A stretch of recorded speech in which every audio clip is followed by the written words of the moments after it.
Good morning, everyone. Today we will be talking about critical analysis and recommendations for China's education modernization year 2035 plan. Um, Here are the content of what we will be discussing today. We will look at the introduction to policy issues. We will look at the key strengths, challenges, recommendations, expected outcomes, conclusion, and we will be sharing the references. Education has long been recognized as the foundation of national development. In response, China launched the Education and Modernization of 2035 plan. It is an ambitious strategy to position itself as a global education leader by year 2035. The policy emphasizes teacher training, integration of advanced technologies like AI, the promotion of lifelong learning, and reducing the rural-urban gap. Progress has been made so far.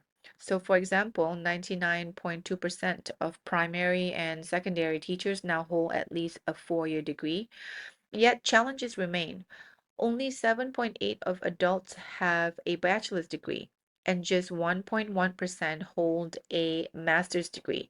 These figures highlight how China is advancing in teacher capacity, but still faces limitations in lifelong and higher education opportunities.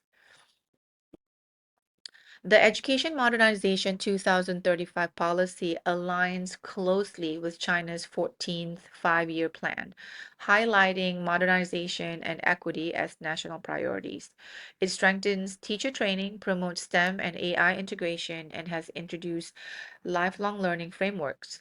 In practice, urban schools have benefited the most, with access to digital tools and enriched teaching environments. International collaborations with universities like New York University Shanghai and Duke Kunshan have enhanced China's global reputation. These are concrete successes showing that China is building an internationally competitive education system. Let's look at the identified challenges. Despite these achievements, several challenges persist. The urban-rural education divide remains deep, with rural schools struggling to keep pace in terms of infrastructure and technology. The policy calls for lifelong learning, but without constitutional backing, it lacks consistency across regions.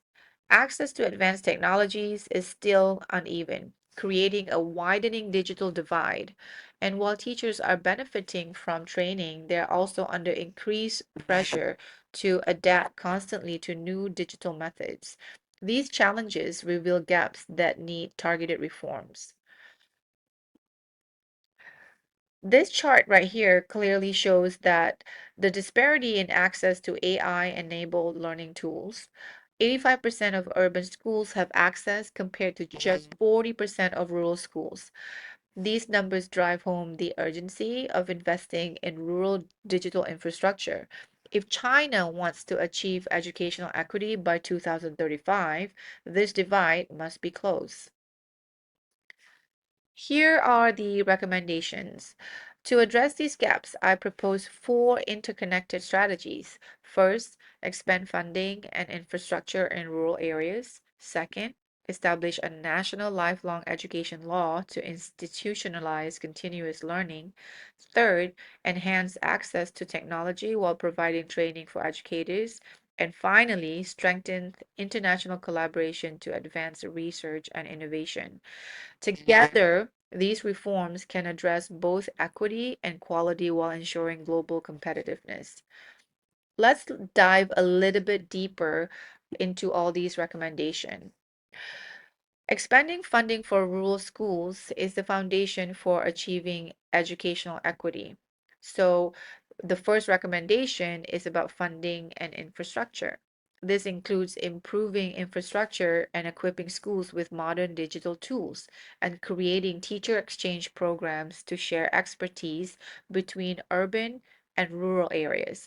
Such measures will reduce disparities and create a more balanced education system. Let's look at the second recommendation, which is lifelong education law. China needs a comprehensive legal framework for lifelong learning. Such a law would define responsibilities for government, school, and learners, while also offering incentives for businesses to support training programs. It would link continuous learning to national and economic priorities, ensuring sustainability and adaptability in a rapidly changing workforce. Let's look at the third recommendation, which is in the area of technology access and training. Technology integration must go beyond access. It requires usability. Providing low-cost AI platforms and open access resources will benefit rural and undeserved communities. Just as important is equipping teachers with targeted training so they can confidently integrate these technologies into daily instruction. This dual focus ensures that technology enhances learning outcomes rather than widening divides. Let's look at the final recommendation, which is international collaboration. International collaboration remains key for innovation. By fostering partnerships in STEM with leading global universities and offering incentives for foreign campuses in Chinese cities, China can enhance research drive innovation and strengthen its position as a global educator. Here are the expected outcomes of proposed changes. There are four. These recommendations, if implemented, will reduce urban-rural disparities, institutionalize lifelong learning, scale up equitable technology integration, and strengthen global competitiveness. These are the outcomes necessary to meet the year 2035 vision. Here is the conclusion. The conclusion for this policy analysis and recommendation is that Education Modernization 2035 is a transformative policy. It has made real progress, but refinements are still necessary. Prioritizing rural equity, passing a lifelong education law, ensuring sustainable technology integration, and deepening global partnerships will ensure inclusivity and lasting impact. With these steps, China will be well positioned to achieve its ambition of becoming a global education superpower by year 2035.